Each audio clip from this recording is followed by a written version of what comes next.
out here in Wyoming, in the Bighorn National Forest to be specific, and we've been off the grid, but what I did see is Taylor rocking that adorable granny cluster dress that she wore. It was adorable. I was so excited. I was so stoked, but you know, we're way out here in nature. So the Hubs actually drove into town to pick up some supplies, and while he was there, I shared with him the picture and I said, okay, find me some yarn. So he did. He found me what we could here in Buffalo, Wyoming, population like 4,000. The grocery store is one of the only places to buy kind of more or inexpensive yarn. There is the wool mill here, which is pretty fantastic, but that's farther away, and this was just a really quick trip that he did for me. So he got me a few colors that are similar that I think will work, and now what I'm gonna do is I'm gonna attempt to recreate that dress while we're here.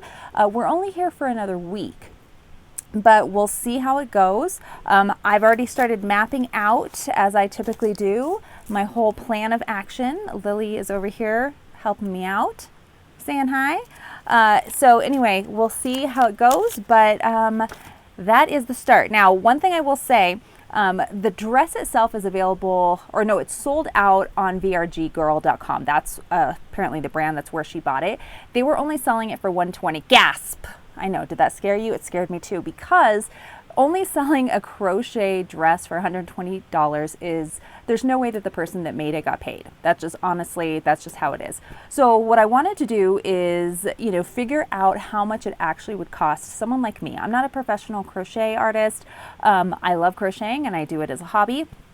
And so I wanted to see how much, you know, the time spent on it versus the supplies and all of that, and kind of give you a realistic view of how much it will cost. Now, the yarn, I will say, here in Buffalo was pretty expensive. I got 5 skeins of acrylic, like the Super Saver stuff that you typically get for $250 back in Washington anyway, and I think it was like $35. So right there, that's a third of the budget, almost a third of the budget for this dress. So let's see how long it takes me. That's where the bulk of the money would come from, the labor. So we're gonna dive right in and see how it goes. All right, so I started this morning mapping out my design. So I'd actually figured out the pattern just from looking at the picture. It is just a simple granny stitch repeat. So all I really had to figure out was, what is the size? This project also is very simple because it's just 4 rectangles. And so here is the pattern repeat with the yarn that we were able to find here in Buffalo. Okay, so this is currently where we are. So the pattern repeat for just the vertical stripes was the light lavender, they had a brown, they had a cream color, and then they had this really light peach color, but unfortunately those colors weren't available in Buffalo, Wyoming. But I think that this still works pretty well. It has that retro, like super vintagey vibe, and I think it's gonna work. It is a little thicker, so the drape isn't gonna be quite what I would typically want. But I feel like once I get home and I steam it, I think that it should lay pretty well. So this is where we are so far. So for the counts, what I ended up doing, let's take a look at my notes here. So what I originally did, I ended up taking it out a couple of times just because trial and error. You know, I'm not here with a mannequin, and typically when I'm designing patterns or recreating patterns, I use my mannequin. It really helps me visualize. So here I had to use, you know, my husband's backside. And so he is definitely 6 feet and I'm 5'4", so he has that a few inches on me. So the first kind of chain that I did ended up being below my knees, and I don't want this to be below my knees. The dress that I'm recreating was more of a mini dress. Now, I'm not typically a mini dress kind of girl all the time. However, I do love a tunic. So I'm imagining, even if it's a little short, I'll just pop some shorts underneath it. And again, after you steam acrylic yarn, it does stretch quite a bit. So I'm keeping that in mind. So for me, I wear about an extra small, so like a size 2. typically this is going to be an oversized fit, but the great news with this is once you figure out how long you want it, how many granny square clusters you're going to be making, you're just going to continue to recreate those patterns until you get the width that you want. And as I said before, this is just going to be 4 rectangles. So you're going to have a rectangle for the front, you're going to have a rectangle for the back, and then the sleeves are going to be the same exact pattern repeat with rectangles. And then you'll just stitch it all together. In theory, that's what I'm doing. Now you can get advanced, right? You can get advanced with this pattern. You could do decreases, you could add additional embellishments, but I am literally going to make this as simple as possible for rectangles. So for my size, I ended up doing 132 stitches and then plus 3, okay? 132 plus 3, and the way that that worked out in my brain, okay, and just to clarify for everybody, I am not an expert crocheter. Oh, the wind is coming. Hi, wind.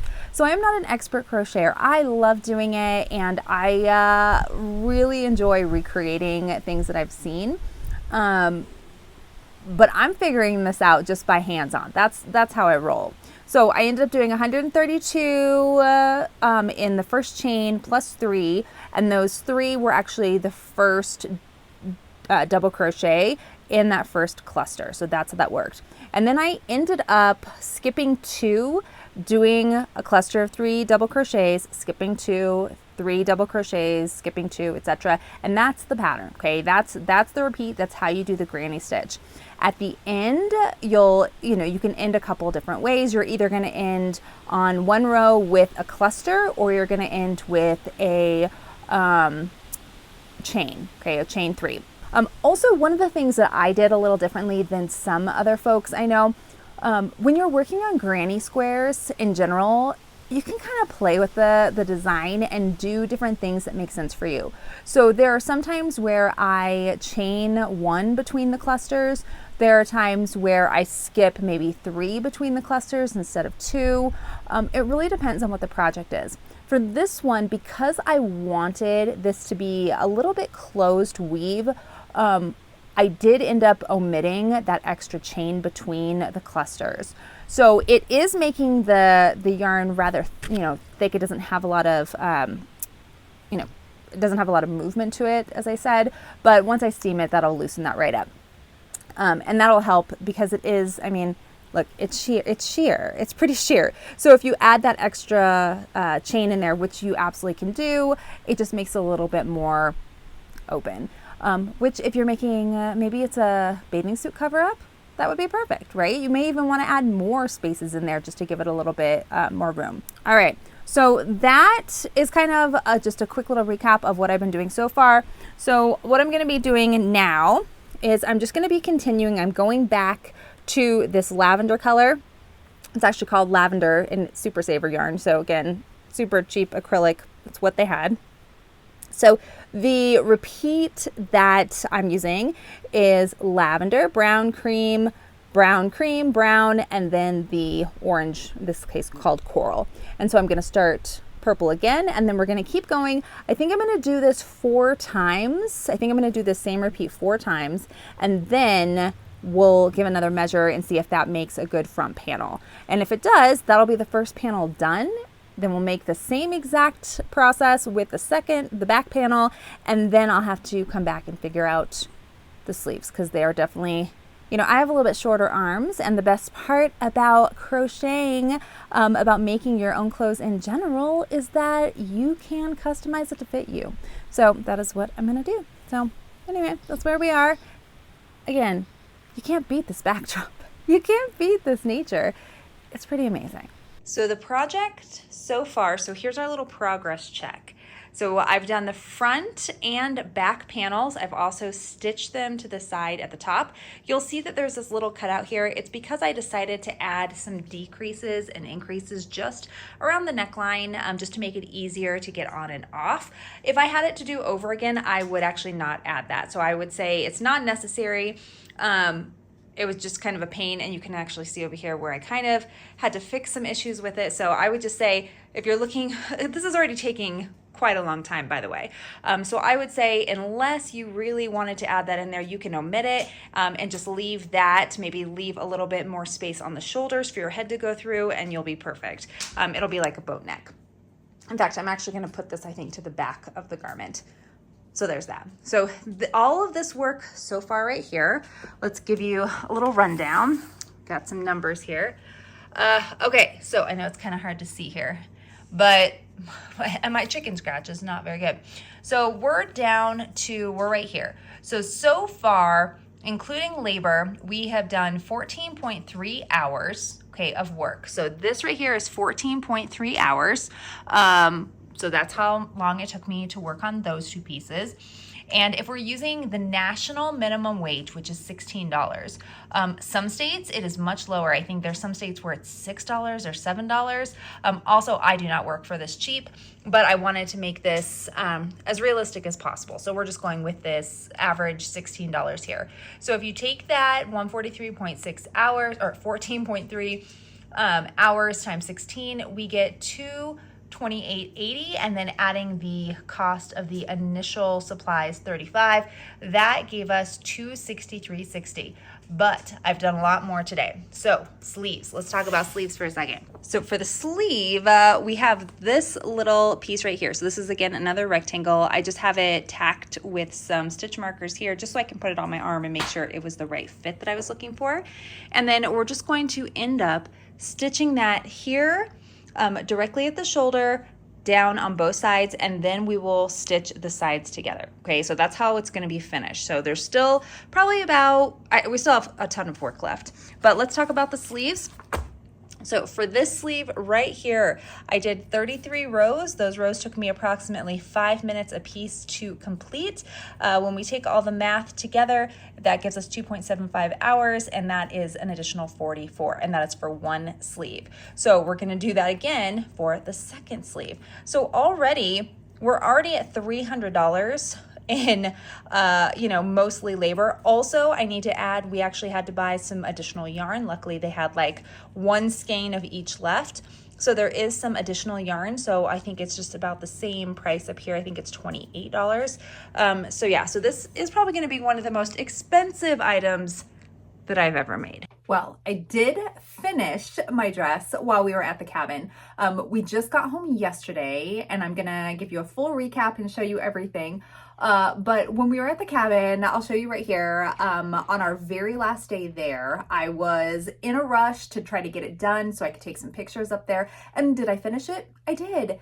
But you may notice the sleeves are on incorrectly. So the sleeves should be like this. The sleeves should be vertical, but when I originally put them on, in the haste of getting it done, I put them on horizontally. Now they were cute, 100% they were cute, but because it is so much more complicated to make it, not complicated, it just takes longer to make them vertical, and the intention was to have vertical sleeves, I did fix it this morning so that I could show you the full finished version of the dress, my version, with materials that were purchased in Buffalo, Wyoming.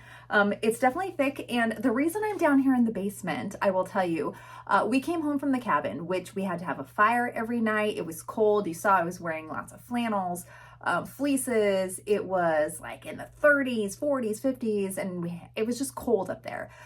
We drove in home yesterday. We drove 11 hours to get home, which is what we do. We always drive straight through there and straight through back just to get it out of the way. We came into like 97, 98 degrees. And this week it's going to be 104. So right now I think it is probably getting up into the 90s. So I'm in the basement where it is nice and cool. We don't have AC here in Spokane, Washington, because we only ever get usually about a week of really hot, above 100 temperatures. So I'm down here. That is why it looks so different. So anyway, so the dress is done.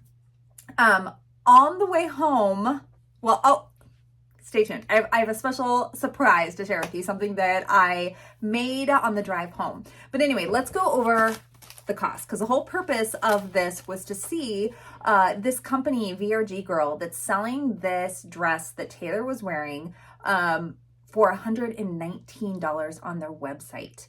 And immediately when I saw that, that's the reason I wanted to recreate this and share my journey with all of you, is because a lot of folks don't know that crochet cannot be made by machine.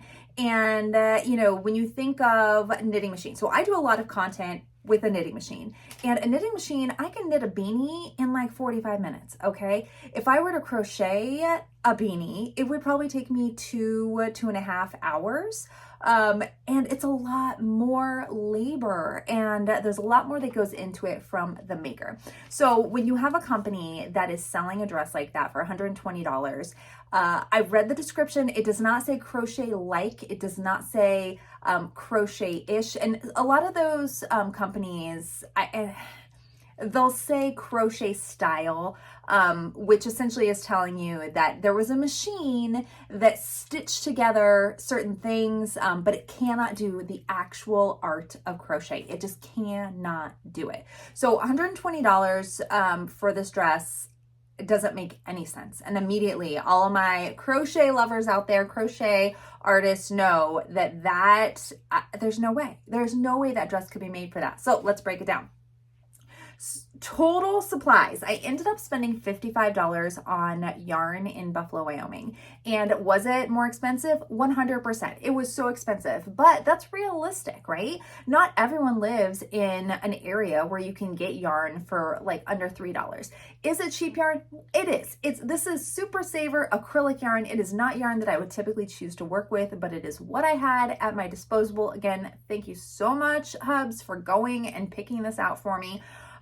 So $55 is what we ended up using. And I think I ended up using just 2 skeins a piece. And I didn't even use all of them, which is where the surprise is going to come in. So for the entire amount of labor that it took 21.3 hours. So this dress, folks, 21, and you can't see the whole thing, but I'll pop it up here. I'll show you a picture of what I did this morning after I finished fixing the sleeves, which didn't take that long, by the way. That's just the hand stitching part. So that was 21.3 hours. Now, when it comes to labor, you should value your labor at what you are worth, okay? That is so important. And I'm telling you this as someone who doesn't do that. I don't do it. I always undervalue my labor when it comes to my, crafting items. When it comes to my digital work, it's a little different, but with this, I always undervalue. So taking that into consideration, what I decided to do is take the national US minimum wage, okay? Minimum wage. That's what I decided to do. I thought that would be the most fair, looking at the whole picture. And again, we're looking at the United States. So you have some states here that have very low minimum wage, I think like $6 or $7, which is ridiculous. You can't live on that, by the way. Those are just my thoughts, but it's true. And then the national minimum wage is $16. Here in Washington, I think it's $16.28. So it's around the national minimum wage. Again, it's not enough money for anyone to live on, but that is the gauge by which we are going to go by. So 21.3 hours, if we multiply that by $16, we end up with $340.80 in labor alone. And then with our supplies, that's $395.80. So we have ourselves here, folks, a $400 dress in labor and supplies. Again, supplies, probably cheaper. You have a big company who has a lot of connections. The yarn probably doesn't cost them that much. So even if we take out the cost, let's just take out the cost of supplies. That's still $340 in labor. Am I the fastest crocheter? I'm not. So there, another few factors to consider in is how quickly someone can crochet. But I am a fast crocheter, and I was even timing myself when I was on a roll. So even for 21.3 hours, that's $340. That is ridiculous to think that you can sell a crochet dress for $120. So I just wanted to be realistic, because a lot of people still ask, and I see it online and I see it all across social media, oh, can you make that for me? Would you make that for me? And this is really just for everyone out there to say, well, I could, but you need to understand the cost that is involved. Okay, but let's wrap up really fast with the surprise. So I had all this yarn left over, and the 11-hour drive is always very long. And, you know, I'm just a co-pilot. I'm not driving. I'm just hanging out, taking care of the dog. And I was like, what can I make? What should I make? Well, I decided with the leftover yarn to make myself a little bonus bag because this is so thick and heavy. I can't add pockets, and I really wanted to, but it's already so big. Oh, by the way, I haven't had a chance to block it or steam it, so it will loosen up a little bit. It will fit a little bit differently. And it also needs to be washed because it smells like campfire. But this right here, look how adorable. You can find these straps. I got mine at our local art salvage location, which is essentially a thrift craft store. It's amazing. They do great work. I have worked with them. They're fabulous people. So anyway, here to take the place of a pocket, I have my little bag. So to wrap up the video, all in all, crochet cannot be made by machine. It is very laborious. It takes a lot of time. Is it worth it? I will keep this dress. I will share this dress with others. I will lend it out, and it will hopefully be an heirloom item. And that's what we see a lot with crochet. So if you enjoyed this video, let me know, like, subscribe, and if you've made this dress, because I know a lot of us are, tag me. I want to see all the really cool things y'all are doing out there. And thanks so much, everybody. Until next time.